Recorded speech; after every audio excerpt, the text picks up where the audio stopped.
right, so welcome everybody. This is the Agile Meetups version of International Women in Leadership. We're very excited to have you all here today. My name is Regina Batista. I'm one of the Agile coaches. We've been the co-founders of a lot of the different conferences throughout Miami, but these meetups are virtual, they're for free, and they're here to really help our community grow and highlight amazing speakers and have great learning opportunities. And so I'm very excited today because we've got a very special speaker. Her name is Nadine Navarro. Welcome, Nadine. Thank you so much for joining us. Thank you. Thank you for having me. I'm really excited to get into it today. Awesome. This is our podcast version, so it's going to be a little bit informal. We usually do more presentations, but today it's a conversation, right? And we really want you guys to participate and ask questions, very interactive. We might get a little personal too, as well. So Nadine, I had the pleasure of meeting you at one of the Hispanic Women Chamber of Commerce here in Miami, right? We met at Camacon. Yeah. It was Yes. an event, and we were actually, I think we were actually both like helping out and volunteering. And I thought that she was just an amazing person when I first met her. She had a very interesting background.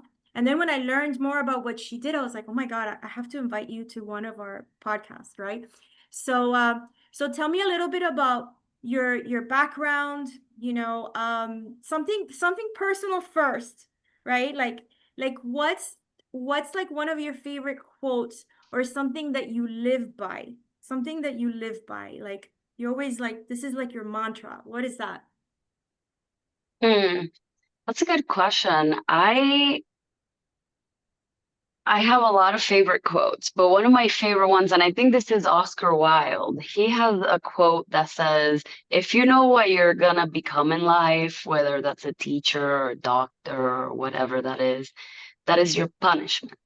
It is not knowing and the pleasure of being able to reinvent yourself constantly that is the reward in life. So I take that quote by heart. I'm constantly designing new things, creating new projects, and I try not to get stuck because I think that's a mindset that's pretty hard to adopt, especially for type A people in law who, as a lawyer, you're like, I'm a lawyer. When somebody asks you, hey, tell me about you, the first thing that comes to mind is, well, I'm a lawyer, right? Like, so I like to reinvent myself as often as the seasons allow, I guess. We all make a lot of changes in our life, and I think it's beautiful to accept them as they come. I love it. I think when we were younger, we were more like, oh my God, we have like this goal and this is where we want to get to. But I agree, the older I've gotten, it's like the more like, oh my God, like why not? Like I always say, why not? Why not try this? Why not try that? Right? It's always challenging ourselves. I like the unknown factor. Do you find that a little bit scary sometimes? I used to find it more scary than I do now. I feel like I've gotten myself in so many different things that I can't be scared anymore. And if I am, you do it scared anyway, right? Like I 3 years ago knew nothing about AI, and now I own an AI tech company in law. So life is always throwing new challenges and adventures at us. So I've just chosen to coast through them, right? Instead of fight back. Love it. Don't, there's no fighting, no fighting. We always say there's no crying in Agile, there's no fighting in Agile, right? From the Agile mindset perspective. But tell me a little bit about your journey. Like, why did you want to be a lawyer? Where did you go to school? Did you grow up here in South Florida? Yeah, so my parents won the visa lottery to come to the United States from Cuba in the early 2000s. It was shortly after 9/11, so that was quite a complicated journey for us since, airports got shut down. There was a lot of immigration delays at the time and whatnot. But I studied here. I actually started out in journalism. I went to the University of Florida for journalism, and I, at that point, already wanted to be a lawyer, but to become a lawyer, you have to do a bachelor's degree first, and actually my bachelor's is in journalism. And I think it connects with law a little bit, just because for me, journalism was another way to seek justice, seek the truth, and be a little bit of that check and balance on the power and the different branches. I really enjoy my journalism program. I never actually practiced, though I have maybe a handful or a dozen different like articles and publications that I did while I was doing my studies. Then I went to FSU for law school. And during my studies there is when I developed the passion for immigration law. And I went straight into immigration law right after I graduated from FSU. Well, so how many years have you been practicing immigration law? 10 years now. Wow. I've been exclusively practicing immigration law for 10 years, and I currently focus on what is called the employment-based sector. So I help founders, researchers, professionals of any kind, really engineers, architects, athletes, come to the United States in many instances, even without a US sponsor, so no employer type petitions is my specialty. I mean, it sounds very process oriented, but you're actually helping people, at the Yeah, same time, right? yeah, it's my favorite part of Yeah, immigration law. There's no case where I'm not connecting with a person and their story, right? And the work I'm doing is changing that story in a pretty significant way. So I gotta that's my ask, favorite. and I gotta ask, and guys, feel free to put some questions on the chat. With the political environment that we have today, I heard immigration lawyers are swamped with work. Has the number of, of clients, has the work gone up tremendously? That's an interesting question, and my answer might be even more interesting. In the employment-based sector, I don't think so. I don't think the amount of applications have gone up. In fact, I think that they've gone down because of the climate, just because I already wasn't practicing like removal or deportations, the type of stuff you see on TV that is going up. What I was practicing is in the area of professionals, and due to the current immigration climate in the US, a lot of professionals from other countries are kind of stopping their journey here for now. Specific countries more than others, but it's been an interesting shift for sure. Wow. And I guess then so you have other colleagues that do immigration, right? And they do different types of immigration as well. Have they Yeah. seen a shift in the number of Oh, yeah. clients? Okay. Oh, yeah. Like what if you practice removal, which is any kind of attorney that represents you in court, like the US government is trying to present charges against you to remove you, those attorneys are slammed. And it's been really, really stressful just because this administration practices a bit of a shock and awe approach. So Friday nights we get federal announcements about changes coming on Monday, and it's Friday night, so you have to alert everybody. Luckily, I don't have too many clients that are affected by these changes. But for example, the H-1B $100,000 penalty announcement that just happened, what it's been like 3 weeks now, that does affect my clients, where I think it was a Friday night announcement where everybody coming into the US with a new H-1B, their employer has to pay $100,000 fine. Yeah, I So heard of. yeah, So, that's been a bit of a mess. I mean, it's in the news, right? And so it's great to get your perspective on that. So I appreciate that. So you have a passion for helping people, right? And you've been practicing immigration law, but you recently made a shift in your career to also be an entrepreneur. So tell us a little bit about that, because it Yeah. sounds like you're juggling a couple of different products and services, but you're still working as a lawyer. Tell me a little bit about that journey. So my journey into tech, I guess, the other two companies are technically tech companies, has been unconventional. I started my own practice, my own law firm in 2017, and as fast as it grew, I burnt out, right? And that was a sobering realization that even though I could start my own thing, be my own boss, decide all the things, I still didn't enjoy it, right? I was burning out. I was not having enough time with my family. And within just a couple of years, I started developing all sorts of autoimmune conditions and triggers that led me to kind of explore, outside the law. At one point, I wanted to quit my practice. I thought, well, heck, if I'm going to diet, it's not worth it. I'm going to do something else. There's so many things one can do with a law degree.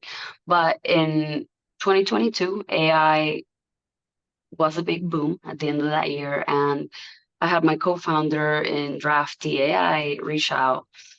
He's an engineer. I have two co-founders in DraftyAI, which is an AI tech company that automates a lot of the case prep work for immigration lawyers. So it's servicing my own community and my own immigration bar.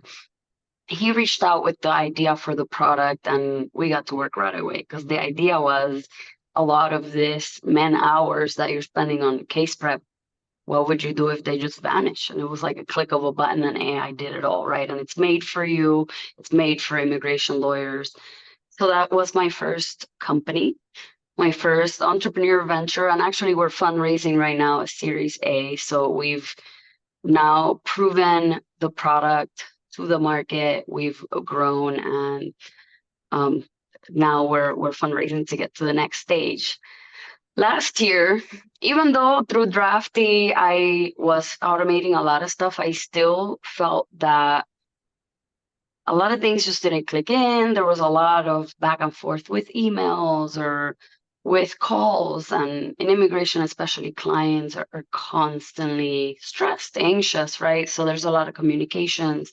And again, I was lucky enough to have a co-founder approached me about law firm architects. This time, this person redesigned my law firm.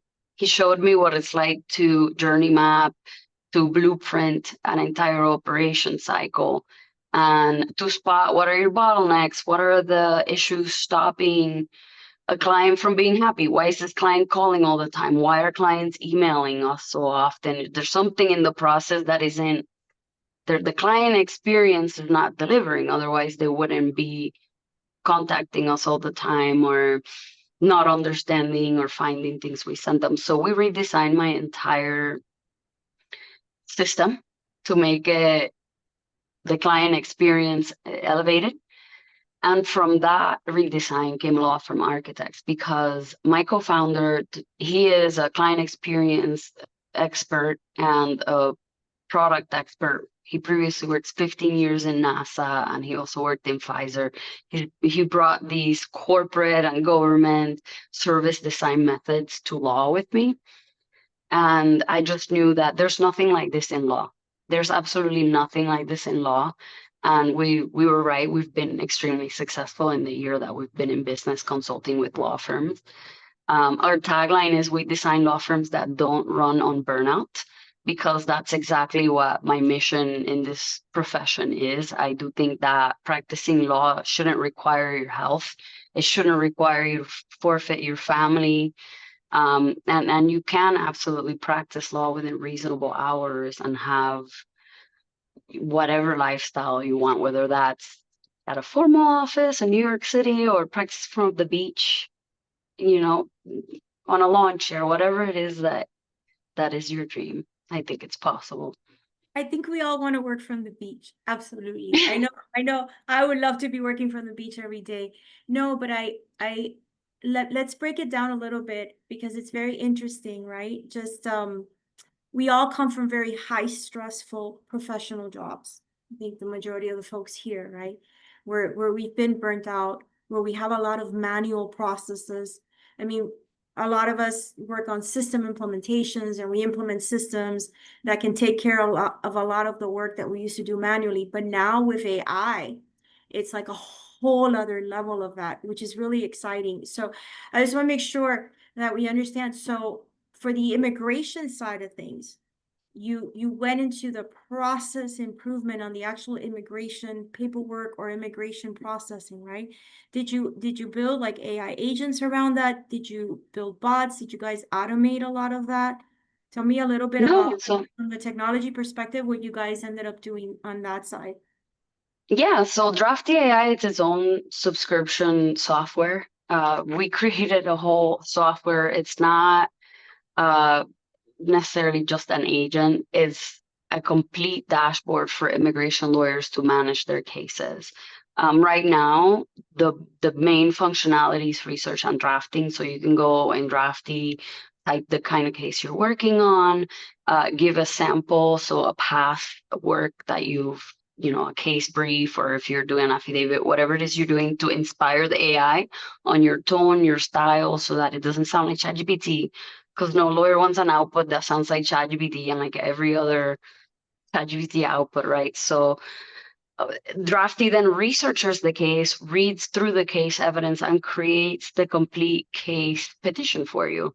So it's a tremendous, tremendous automation of, I would say, dozens of hours a week for the average immigration lawyer. Let me ask you, how would that impact the jobs of like paralegals, right? That typically do a lot of research. Is there any impact to those roles? We're finding that the paralegals are the ones using Drafty. So our main clients are the paralegals. Firms usually sign up for that account, and because Drafty is automating a large part of the paralegals' work, they are the users. So the law firms are now able to repurpose the paralegal to more of a review role, and also maybe have a paralegal that isn't as busy, because in most law firms, a paralegal is drowning in work. And now with Drafty, they're able to reduce, we've calculated based on surveys, about 60% of the time, the overall time on the process. Of course, we still, in every output, have a warning that you must review all of this. You must check that everything is correct, because AI can make mistakes. I think every AI product has that caveat on it. So we're seeing that it's not that it's replacing roles, but it's reimagining roles. And in the law firms that we work with, law firm architects, we're seeing that the paralegals are using all kinds of automation tools already, and the roles are shifting to allow them to take more responsibility in the case and alleviate a lot more of the work that maybe the attorney was taking on, or maybe even doing more of the admin work that other positions were heavy on. So there's kind of a restructuring of the roles happening in law firms right now, especially the ones that are adopting heavy AI practices. Yeah, and we're seeing that across many professional industries, right? So having the assistance of AI automation or AI agents now really alleviating some of the stressfulness of the professionals across technology, across business. So the same thing is happening. It's happening all over. But no, but that's amazing. Now, your other product sounds like it was more around what we call like the customer journey of your business, right? So did that help with like your clients and automating maybe some of like the callbacks or getting you more clients, etc.? Oh yeah, all around. It's been fantastic, the feedback that we've had. For example, to give you an idea, one of the things we found when we journey mapped our client intake process is that we were sending, I think it was 4 or 5 emails before the client even paid us to hire us. So it was just the schedule, the consultation email, your consultation's confirmed, then the link to pay, then the other document that was sending them the list of documents that they would need for the case. It was just very broken up. So one of the things we did was create just one master welcome email that has everything that the client can always go back to, and that we can name by the subject throughout all our communications, so that when we send future communications, we can refer that as our kind of like our flag, right? Hey, refer to email subject, blah, blah, blah. And you will have all this stuff. Just that alone, it seems so simple, which is my favorite thing about systems, and like what is it, Kaio was saying, like not automating chaos. It seems so simple because the chaos usually comes from all these very basic things that we're just not addressing or not creating a system for. No, so that's amazing. And that's relatable to all of us, regardless of what type of work we do, like lead generation, right? Increasing our sales, providing better customer service to our clients as well. Awesome. No, so listen, congratulations. That's amazing. So you have your law firm and you have two AI consulting companies. Is that correct? Well, there's DraftyAI, which is the SaaS. That is the AI company. Law firm architects is not really a tech or AI company, only in the sense that we're a consulting company, right? We're a service company. We're not selling any product, and we're actually partners with just about every legal tech product out there, from Clio, 8am, DocketWise, LawPay, Hona, you know, Carlo knows these names. So we specialize in just talking to our clients, figuring out their pain points, mapping out their entire operation from client journey to tech use to staff time use and allocation throughout the journey, and then creating future state blueprints for you. Basically, how are we going to fix this? And what is the pain point? If the pain point, like mine, is I'd like clients to know what's happening all the time, and I want them to be informed and feel confident in their case, we can address that. And that might involve tech, it might involve AI, because maybe your problem is, oh my God, I'm spending 80 hours a week drafting asylum cases. I don't have time to answer the phone. Then you need DraftyAI, right? But if your time is more, my leads are dropping off after I have a consultation, then we need to look at that onboarding and intake process, right? And there's customizations we can do, there's improvements in communication, maybe even improvements in branding or client experience, improvements across all levels of communication, use of tech, etc. I love it because I think we can all relate to all those different processes because we have those day to day in our type of work that we do as well. But let's get a little bit more personal, right? Because how do you do all of this? How do you do it all, right? And then this is where I heard that you recently also made a life change that was a crucial life change. If you can tell us a little bit about that, I think and what was the tipping point there? Um, I think you're referring to my move to Mexico, which is Yeah. still temporary in nature since I don't have a long-term visa and I'm not allowed to live here yet permanently. But yeah, I decided that it would be great to move somewhere a little bit less controversial in my industry. I was feeling a little stressed out from all of the news on immigration and everything that you were seeing in the US, right? I couldn't drive to the grocery store in Orlando without seeing an ICE checkpoint. Um, and so I decided to move to Mexico for mental health purposes. And it's been pretty fantastic. I'm in Mexico City in a neighborhood called La Condesa, and we have a meditation garden nearby that I like to go a handful of times every week. I find that the lifestyle here, or maybe it's just the lifestyle that I've allowed for myself here, is slower. It's just enables me to be a little more creative, being in this sort of more slow, relaxing, calm environment. And I've recently taken up hiking because a lot of people don't realize Mexico City not only is the largest metropolitan city in North America, it's much larger than New York City by population and size, but it has amazing mountains to hike, like taller than Colorado's. It's pretty insane here. So it's, yeah, we've been really enjoying our time. And I built my law firm virtual in general. Since 2020, I've been virtual. So for me, it's been a really easy change.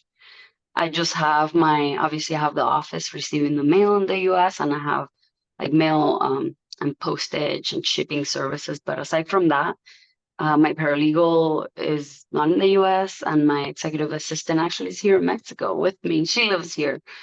But yeah, it's been fantastic. Any regrets on making that change, Nadine? None at all. None at all. It's been everything and more that we expected. I've always been afraid of taking that leap and moving to another place because, what if I'm needed here or whatever? You have all these things in place, all your routines and your engagements there, but Mexico City has an international airport. It's a major city. I flew back to Boston last month for a conference. I can fly out whenever I want, and it's very easy to find flights. So it's kind of crazy how much it feels like I just moved to New Jersey or Atlanta. Like it's really no different. That's awesome. What is your favorite Mexican food? Let me ask that. I don't know if we have any people from Mexico on the line, but what is your favorite Mexican dish that you tried? Ooh, I really like mushrooms. So there's mushroom pozole. You know what pozole is? It's like a spicy No, soup. It's no. really good. And tacos. My boyfriend and I go around trying every different taco restaurant like once or twice a week. There are all kinds of tacos here. Love it. I love it. No, so we're so proud of you, making some crucial decisions in your life. I know a lot of us sort of relate to that, right? And when it's the right time to make that change and to not be afraid and to take that leap forward. So thank you so much for sharing that. This is also from International Women in Leadership. So I gotta ask you, we always talk about resilience. And one of the questions and the different topics I love to talk about is like, what is your definition of resilience? Um, I think I've had different definitions of resilience throughout my life, but right now it looks like being able to wake up excited to do what I'm doing with the three companies that I'm managing. It means being, enforcing my boundaries and having those protections in place in order to endure, right? Because who was it that's asking? Kyle was asking, how do you manage all three companies with three different roles and not burn out, right? So resilience is very important, and I protect my resilience with everything I have. For me, resilience is being able to see my AI tech company succeed because half of all startups fail, right? So for me, it's being strong enough to continue to put in what it takes for years, likely, to see that success. It means not allowing myself to burn out. And as a result, it means having a plan in place for that not to happen. And to answer Kyle's question, how do I avoid burnout? With three companies, one is support. I cannot ever undermine how important it is to have supportive co-founders, staff, and other company members who are bought in, who are responsible, and who make things happen without you having to micromanage, right? At law firm architects and DraftyAI, we've done a fantastic job hiring people that see the vision, are bought in, and are pushing it every day. The other thing is I am cutthroat with my boundaries. I've made a post on LinkedIn once about how people think I'm crazy running three companies, but I usually don't take any calls before 10 a.m. Right? Why is that? My mornings, after all of the stuff I went through with my autoimmune conditions, I know my mornings are sacred. If I'm starting off jumping out of bed, having a coffee, having a quick breakfast, and jumping in a meeting, that's not going to last long. That's not going to mean resilience. And that's going to lead to burnout. So for me, it's extreme circumstances. I'll take a call before that, but that's one of my boundaries. I have a lot of different boundaries like that. I have three different calendars that I have to manage very closely in order to make sure I don't get overbooked. But that's been huge. And as a woman, I think that the boundaries piece is extra hard because we tend to be people pleasers. Um, and I work with men, I'm in tech, right? So DraftyAI, I'm the only woman in the team. And men, my engineers, they don't mind working long hours, early hours. They don't mind working over in my co-founders. They're used to that lifestyle.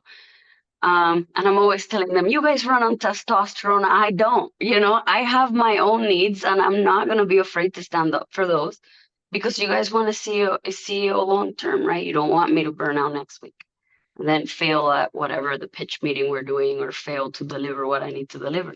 So for me, it's collaboration and boundaries have been huge. And self-care. You can never undermine it. I know it's like a buzzword that a lot of people use, and it looks different for everybody. Self-care could look like more time with your kids. It could look like traveling. I love traveling, so for me, a vacation heals all. It could look like Tuesday night is taco night, and I'm not working past 5, period. Whatever it looks like for you. I'm big on self-care. I'm big on taking my time. This Friday, I have a Friday medical day where I'm doing all my doctor's appointments that I haven't done. I'm getting a massage. I build days like that into not just vacation days, because I think that's important. Yeah, that is so important. And I saw you take a breath when you said the word self-care, right? You breathed in and then you breathed out and then you kept talking, but that's admirable. And it sounds like you reached a time in your life where you had health issues, right? Where you had to make some tough choices and you have. So I highly commend you for that, because I think both men and women, like, we all have issues with boundaries. From the women perspective, is balancing career and a house and a marriage and kids and a relationship, but the same thing for men as well, right? I don't know, you guys tell me online. I think sometimes women are a little bit more vocal about that. Men sometimes keep it inside. Those have been some of the feedback that we've gotten in our last couple of podcasts, but we definitely want the men to chime in as well, because we all have to learn how to do self-care, how to handle stress, and then how to set those boundaries. And sometimes we don't think we have choices. We sometimes think that we're stuck in certain situations. And it, since I was young, it's like, like, the choices is what we make of it, right? And it's making those tough choices with not knowing how things are going to end up, that at least you're trying something different and taking care of yourself and prioritizing yourself, right? And that's something that Yeah, we want both women and men to also take that into consideration. yeah, I do think that's true. I think men were more accustomed to the hustle culture, so they're like less likely to speak up against it. And women, I think we've had, I don't want to say we have a more sensitive nervous system, but scientifically, we have a lot of different other factors that I think lead us to push more for boundaries and burnout prevention. We But definitely I want have men, that. and we definitely want men to be a lot more vocal as well, right? Hmm. Oh, we Yeah. definitely recommend that. And you also talked about, as a woman working in the industry, law firm and now tech, where you perhaps have been like the only woman. There's a lot of leadership that also goes into that, right? Tell me Oh, a little yeah. bit about your leadership style.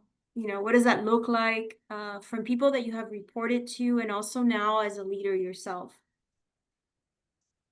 Yeah. My leadership style is very human. I show up imperfectly, and I encourage my staff to do the same. I don't want people to be hustling past burnout. I don't want people to have needs that are not voiced. So, um, for example, for my law firm, we have a meeting every Monday, and at the end of the meeting, I leave 10 minutes for thoughts, complaints, anything you need, whether that's, hey, there's this new tool that I really want to try, and, or I want this new membership or whatever, or maybe, hey, I'm going through some problems with my kids. They just got COVID and I'm having to take them into the hospital. So I'm not going to be in as much, whatever it is. I leave space for that because I think leaving humanity out of the workforce is a huge mistake, because it's just going to lead to burnout. People have problems. We're all humans. People have kids that get sick.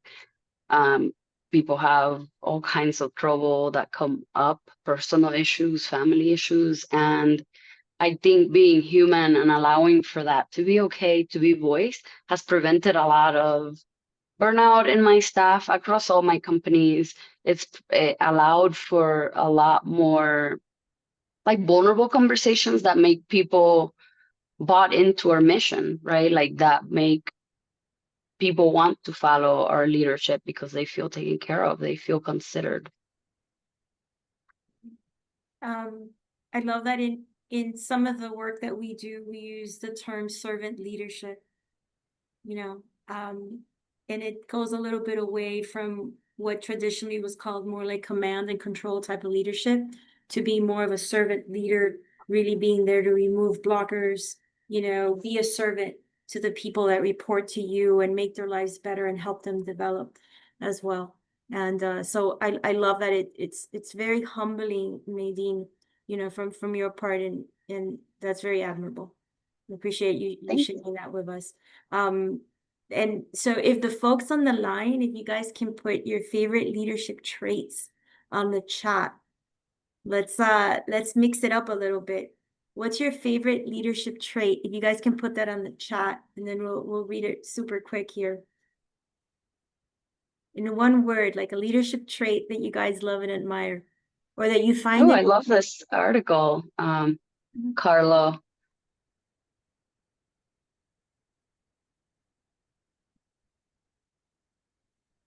All I right, so have we to got read. empowerment of others, empathy, absolutely. What else? What else? Anybody else wants to share? Oh, gratitude. Very good. Yeah, I think that's huge. Showing your employees that you're grateful for the work and their contributions, Yes. however small. Kindness, empathy, autonomy. Autonomy, that's another really good one. Empowering others. Awesome, awesome. All of these, I would say, are pretty rare leadership traits in law firms. The legacy, I know Carlo is nodding his head. The standard legacy lawyer leads. I joke that the standard legacy lawyer leads like Voldemort, right? Like everybody's afraid of you when you enter the office. You're the one that shall not be named. People are whispering behind your back, right? And you're the mean one, the lead attorney or owner of a firm usually, and the staff tends to be intimidated by you. But I think there's a new wave of attorneys that are realizing that it's super unproductive to have staff feeling that way. And it's not good for business growth. No, so a new generation of attorneys. All right, maybe that's a great article that you can help write, Nadine. That would be a really Yeah. interesting one, right? Maybe No. we'll partner up with Carlo. We gotta talk. I love it. I love it. No, very good. So we always have like to ask about having people that have made an impact in your life, whether it's been a mentor or somebody that came into your life when you were younger, anybody that has impacted your life, and whether when you were younger or during your career or even now that you'd like to share. Definitely my parents. They gave up their careers to give me a shot at mine. They immigrated from Cuba and they were both respectable professionals. My mom was in healthcare, my dad was an engineer, and they gave up that whole life to come here and give me a shot at studying here and having a better future. So I'll forever be grateful to them. I recently wrote a LinkedIn post about how it's crazy to watch somebody go from respected professional to invisible. But that's what a lot of immigrants that are, experts and have developed careers do when they go to another country, right? So I'm super grateful to my parents. They opened doors for me that never opened for them, and I'll always be indebted to that. No, so a lot of us come from that same background, so I definitely relate to that. I know that many of the folks on the line could relate because I think there's a lot of similarities in the different cultures. I know we're from Cuba, but I know that a lot of my friends like from India and from other countries, like growing up, like your parents tell you you have no choice. You either become a doctor, a lawyer, or an engineer, something like that. Yep. Were you one of Yep. those? Were you one of those? Well, my parents were more like, this child will not shut up. She must be a lawyer in the future, right? Like she's just loves talking so much. So they kind of built that almost a little bit as a burn whenever I wouldn't shut up, and I just had to prove them right. There you go. See, that's good. That's good. So it works. It works for those of you that are Yeah. also parents out there, dealing with your kids. Like give them very limited choices. That's it. No, no. Who knows what I'll be in 10 years, I think it's great to have an open mind for your career path and the different opportunities that come along the way. Absolutely. And I know, and I guess, I share that experience. Like our parents brought us here when I was born here, so that we can have more opportunities and broaden our horizons, especially because of the losses that they went through. No, thank you so much on that. Now, I'd love to open it up for questions, guys. Do you guys have any questions? Please turn on your cameras. Let's open it up for questions because this has been super interesting. Any questions? Any questions? It's time to speak up. Don't put the questions in the chat. Actually, raise I your have a hand. I have a Okay. quick question if that's possible. Yeah. So can you guys hear me okay? Yes, yes. Yes. So Nadine, Regina, again, you guys did an amazing job. Every time I hear all the vulnerabilities that you guys showed, I think that was amazing. So in Agile and maybe also in your world, you showed that there are some lawyers that are old school, right? And we also face that in business, right? We also face that in a lot of companies. And even the court system to me seems very old school. Because when you go there, there's no technology whatsoever, So what's going to be your biggest hurdle to try to get this moving forward, to kind of really make the real impact that it should have? Because I was just imagining the courtroom. So I got whatever I had to go to court for some reason, and for some reason there was no technology whatsoever. Everything was completely paper driven. What are your thoughts behind that? Yeah, so I mean, the legal industry has been old school since forever, and even the legal technology has not enough technology. Today, I filed a lawsuit in the District of Massachusetts, and I'm not kidding you when when I say the web page was this big blank page with like font 12 writing in the corner and like a link that you couldn't even tell was clickable, and I'm like, how the hell do I upload this stupid complaint on this thing?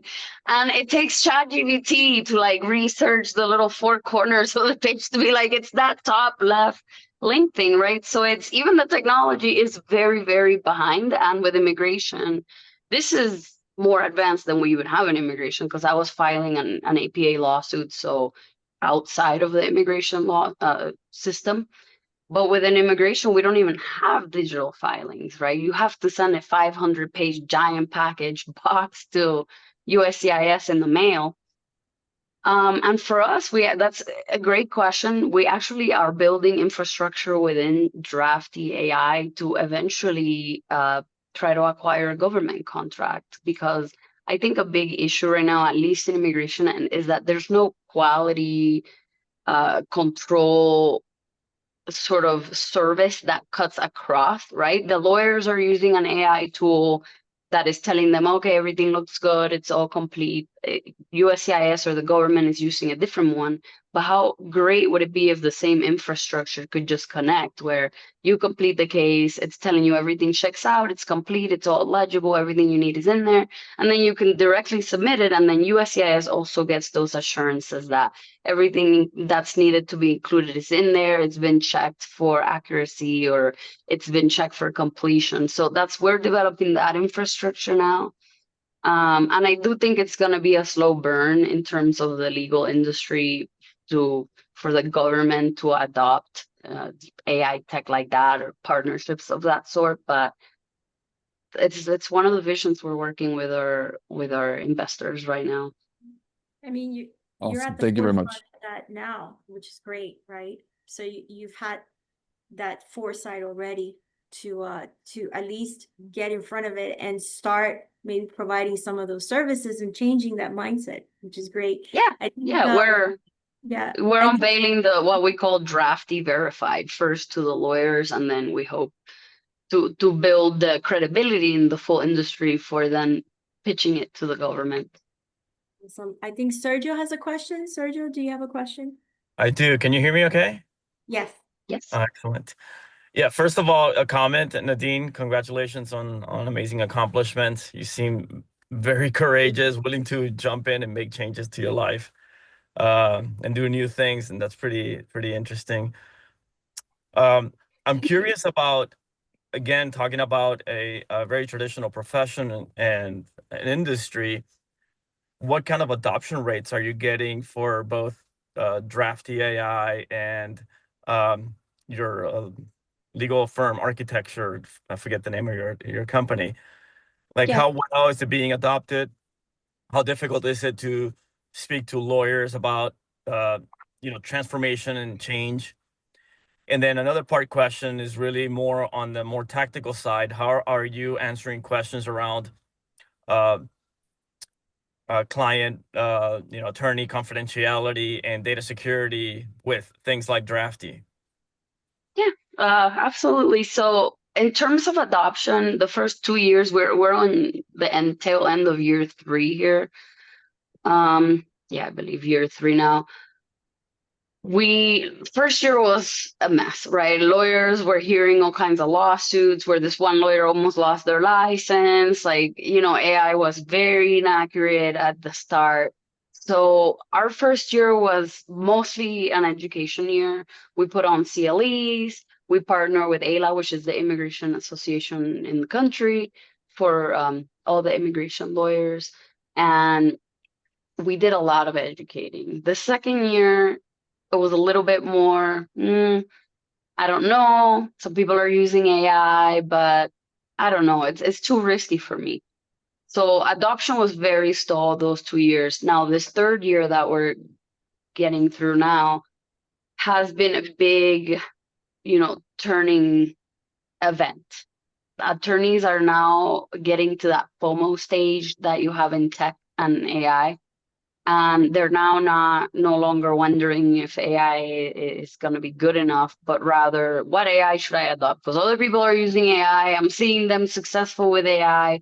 The American Bar Association keeps talking about AI, and I haven't adopted AI. I need to adopt AI, right? So that's where we're at now. So we're seeing much better adoption numbers. We're still seed stage, which is why we're fundraising. So in terms of growth, we haven't done a whole lot of early marketing yet. We're starting out a big marketing growth campaign in January, but already the numbers we're seeing from our organic, like CLEs, conference attendance as vendors, etc., has been tremendous. And we were highlighted last month by the AILA National Association as a spotlight vendor, meaning about 6 other vendors were selected in the immigration space to be spotlighted for their contributions to the immigration space. So we've had a lot of success recently, and I think a lot of it is coming from that third year wave, right? We're in the FOMO wave now, and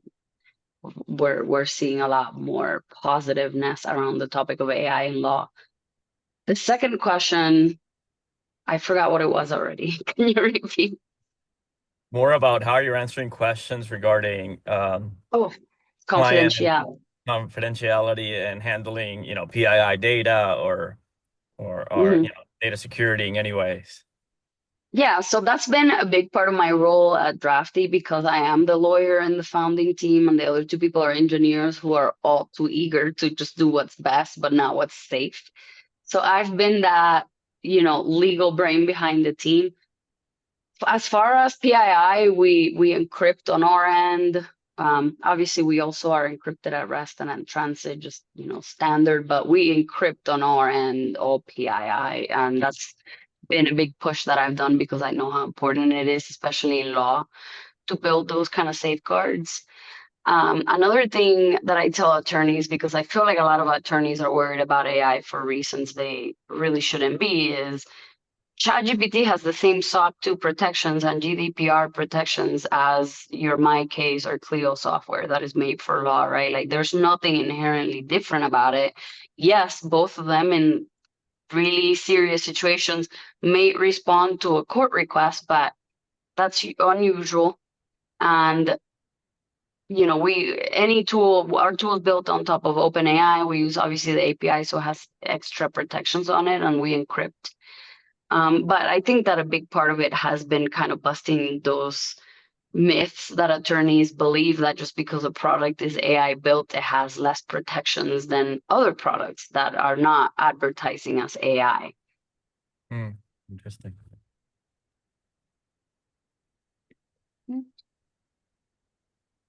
Regina? Thank you. Yeah. Any other questions? Any other I questions? actually have a second question, if I could take a second question, Regina. Yeah, absolutely. So, this is going to take a long time now. I'm interested in all the regulations that could happen. I know Europe has some regulations. I know HIPAA might come. You might have some restrictions using HIPAA and saying, okay, this might affect the AI movement. Are you seeing anything that we should be alerted to, or how do we keep up to speed with all the things that could happen? I know California is also doing some regulations. Have you looked into that?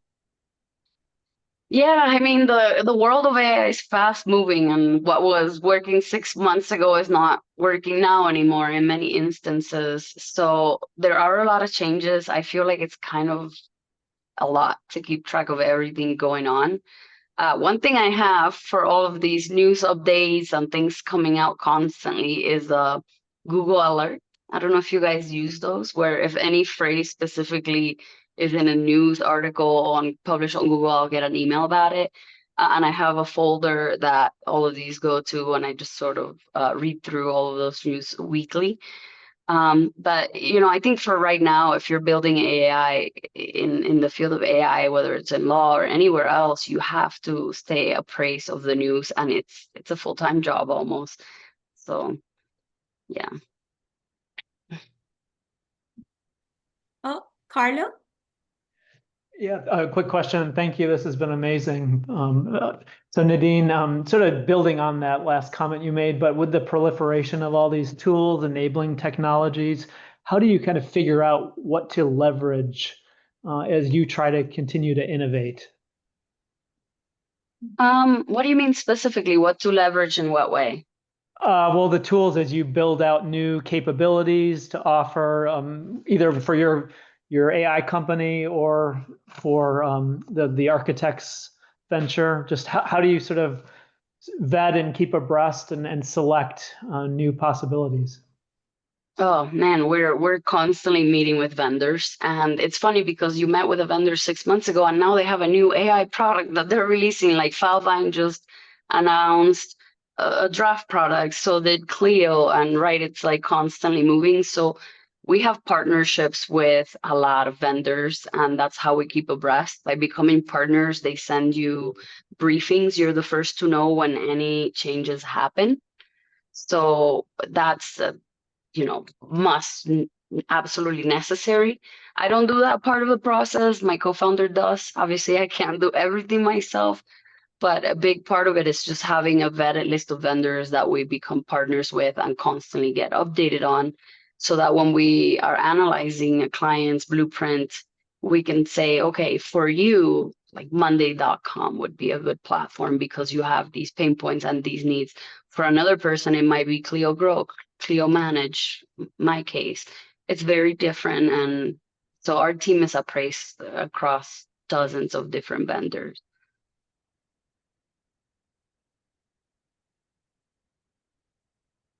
I'm not sure about open case. Is that, I haven't heard for that in immigration. Tatiana, is that an immigration software? Is it? They're an entire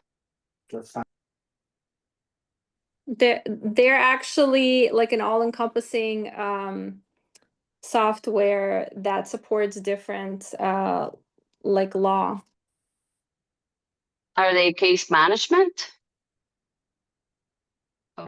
So Drafty's not a case management. We don't compete with case management companies. I see that open case though as a research assistant. Drafty our infrastructure is more for output of a prepared petition, and it's only for immigration. So when you go in Drafty, you click what case you're working on, you put your evidence in there, and it will give you the full case petition. It's not like I'm here in open case right now. It looks more like a ChatGPT sort of thing for law, where you can type a question and it researches. our platform is not that. Our platform, yes, it researches to get to the output, but what you're getting is a Word document, 20, 30-page asylum brief written for you, right? With case law, it's the full analysis of the case. And we do every use cases in immigration specifically. It's more like Eve Legal, if you have heard of that one. That one's for personal injury, and they just raised a big round. It's more like a drafting platform than a research platform.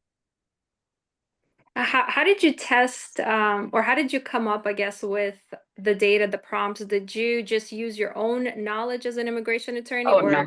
or like, did you test it against other immigration attorneys? Did you like ask, hey guys, what do you need help with? How did you, I guess, come up with the pull down menus and all the, you know, all the relevance? Like, was Yeah, there no, for a sure. testing time, and did you run it against like friends in the industry? How did that work? Mhm. Yeah, we were beta for about 1 year after we released a working product, which looks nothing like what we have now. It's usually the case with tech startups. And at first, we just did one use case, or pilot use case was asylum briefs. Come in here and draft your asylum brief by filling out a questionnaire. And that we tested. We went to a conference as soon as we released it in June. We were at a conference vendoring at our first AILA conference that June, and we let people live test it. And from that, we got a lot of suggestions of, oh, can you automate this other type of case next, this other type of case? So we surveyed a lot of people at these like 3,000 plus attendance events.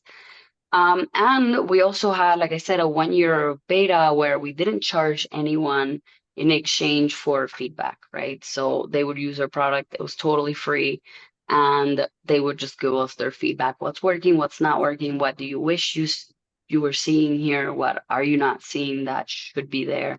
So we got a lot of feedback early on. Mm-hmm. What about, you know, since immigration law changes daily, how do you handle like citations? How do you handle the, you know, the updates, the daily updates? How do you know that the model is giving the most accurate information and not hallucinating? Yeah, the hallucinations have been a big part of like later testing. Right now we have them down to extreme minimal, but with AI, you always have that risk. So we're always constantly testing for that and improving. My team, I'm not the one that is in charge of any of that quality assurance engineering stuff. We have, from the first year, we've had a AI prompt expert in our team. Was one of the first international grads from any AI prompting program in the world. He graduated in Amsterdam from a graduate program there.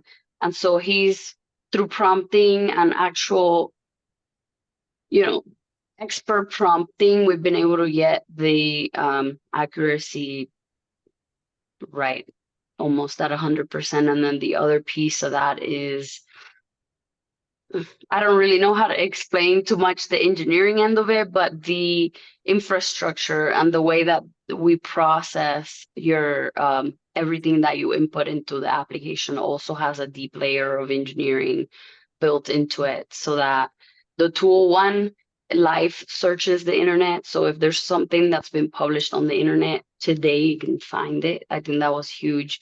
At first, OpenAI had this big, like 2 year, later 1 year delay in the information and knowledge. So we've implemented live search, deep search. So the ability for all of the documents that you upload to be deep searched and analyzed has helped a lot also with the accuracy. Mm-hmm.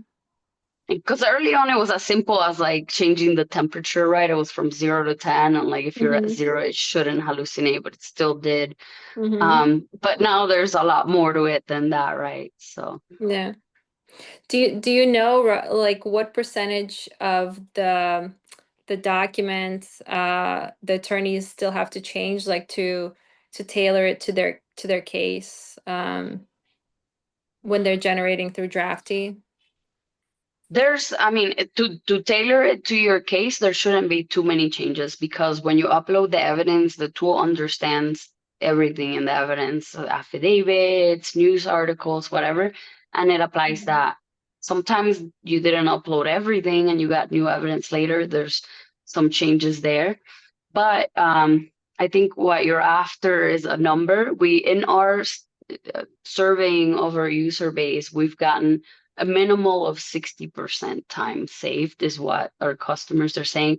And I think a lot of that is because people are very picky. They want a specific type of formatting or specific everything. So you still have to go in, one, read everything and check that it's accurate, and make the small changes that you need to. But we've got customers saying they're saving 85% of their time. So it's a pretty significant chunk. Do you think, I was just curious, I practice immigration law in Miami, and there's this huge issue with like paralegals preparing cases, or the Notarios. the notarios, right? Do you think that like somebody using a software like this that generates so much of the attorney work could I guess, I don't know, like have this middleman service, yeah, like almost like Enabling them. Yes, correct, enabling them, allowing them provide like almost attorney level services. Yeah. How would that work? I early on made it a point that DraftyAI was not going to get sued in 13 states like LegalZoom. So we only service attorneys. You have to put in your license number to sign up. And yes, paralegals are using the tool, but they have to be working for the attorney. So the account belongs to a law firm. And then they can add members of the law firm under that license, whether that's paralegal or executive assistant or whatnot. So for me, that's obviously the unlawful practice of law is something I don't want to perpetuate. And it's a huge problem in Miami. The notarios are everywhere. And the Latinos, they see notario and they think it means a lawyer, a very qualified lawyer, because in some of our countries, that's what it means.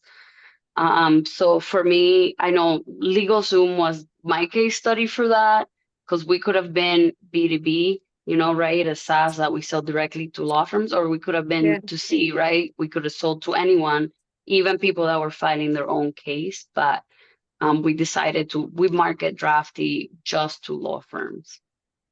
Do you think that there's ever a time that it could be like B2C, open it up to just regular people to try to figure out like their cases, draft, I don't know, support letters or cover letters, or compile their case? Like, do you think that there's ever a time that would be possible and like responsible to release to the masses?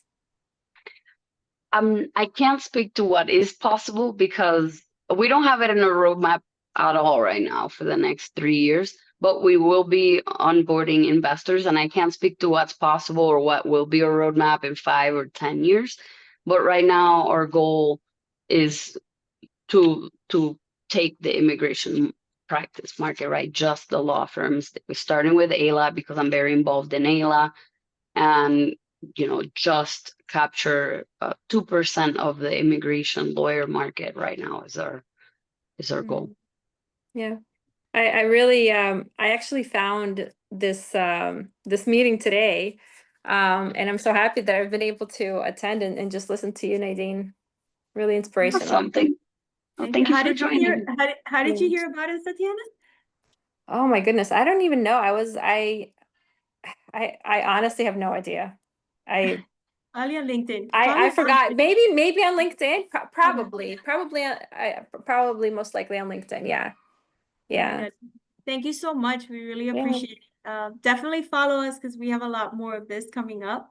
I know, guys, we got just like a couple of more minutes. If we got time for one more question for Nadine. I love it because it was 30 minutes of full questions, so it was fully interactive. This is great. That's when you know it's a good session. One more question, anybody else? Nadine, do you ever travel back locally and like do presentations or talks? Yeah, I just went to the AILA Fall Conference last month in Boston. I'm supposed to be this week in Clearwater, but it was just too much traveling for me, and I've been very busy because the AILA Central Florida Conference is happening right now. And I'm also speaking in Cancun at the AILA, Texas, and Oklahoma chapter conference in December. So yeah, I usually travel a lot, whether from Mexico or wherever I'm at, to these conferences. Do you ever go to AILA conferences? Honestly, I used to. I used to go every year, but we have 4 kids now, so I don't get to do that anymore. Oh yeah, I understand. I'm not in Clearwater this week, not because I have kids, but because it's just way too much. I had to travel to Boston recently for the other conference, and I'm wiped out. I can't imagine But we're trying to kids get you to come to our event in November and also for our in-person conference in March. So Oh, I yeah, have that's great. March on my I don't calendar. Yes. Where's the event in November? So I'm gonna put it on the chat. Oh, So perfect. our Agile meetup community, and Mhm. it's under the umbrella of International Women in Leadership, but it's everybody who attends our meetup. We're doing our end of year event in Yeah. person in Miami. It's gonna be Perfect. close to Aventura. I'm gonna put the link in the chat. There's 2 links in the chat. Number 1, the picture that we took when you guys came in, which is our LinkedIn post. It's already on LinkedIn. This is where you guys can tag each other, connect. Please put comments for Nadine so we can also promote her and her company as well. But it's where you guys can connect. So Nadine, I think we've got your information there. If anybody wants to reach out to you, is LinkedIn a good opportunity for Yeah. them? Okay. Yeah, So I check my messages pretty regularly. awesome. So you guys please follow us. Also, that's the LinkedIn post from Transformation Experts. You'll see all our events. But I did put the TE Culture event page. Our next in person is November 7th, and it's going to be our end of year celebration, right? And so we've got a lot of professionals. We're highlighting, international women in leadership, but men show up. They're great supporters. It's for all. It's going to be an end of year gratitude event, and we have empowerment circles, where people get to share and network. We have a lot of fun stuff. We're team building, consultants. We do a lot of culture, a lot of leadership. So please join us, sign up. November 7th is going to be a lot of fun. So definitely would love to see you there, Tatiana, and all of you that join us here for the first time.